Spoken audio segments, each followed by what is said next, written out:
कुछ आप शेयर कर सकते हैं कि एलन मस्क का यहाँ पे इन्वेस्टमेंट को किस तरीके से आप देख रही हैं?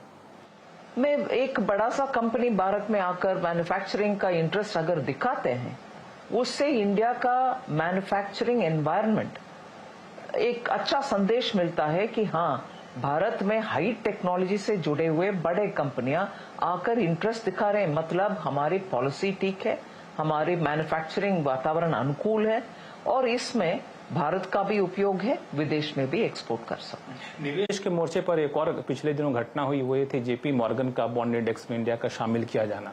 इसको निवेश बढ़ने के लिए कितना मददगार साबित होगा? ये अच्छा सा कदम है।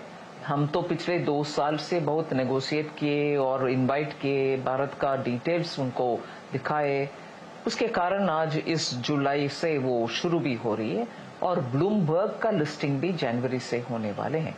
सिर्फ जेपी मॉर्गन का लिस्टिंग के वजह से ऑटोमेटिक फ्लो, मतलब विदेश में फंड्स एक एक इंडेक्स को देखते हैं और उस इंडेक्स में लिस्टेड आइटम्स को बाय रूटीन पैसा जाते रहते हैं इन्वेस्टमेंट के लिए। जेपी मॉर्गन के लिस्टिंग के द्वारा जो उनके इन्वेस्टेबल फंड्स होता है वो सब अभी एक प्रोपोर्शन के अनुसार जापान में इतना जाना, चाइना में इतने जाना, कहीं और जाना, इंडोनेशिया, फिलीपींस, भारत में भी अभी जाने का रास्ता वो स्पष्ट दिखा गए। इन सब के बीच में प्रधानमंत्री मोदी ने भी कहा कि भले ही सरकार या भाजपा अभी चुनाव प्रचार में है, लेकिन अधिकारीगण अभी काम कर रहे हैं और 100 दिन का एजेंडा बनाया जा रहा है।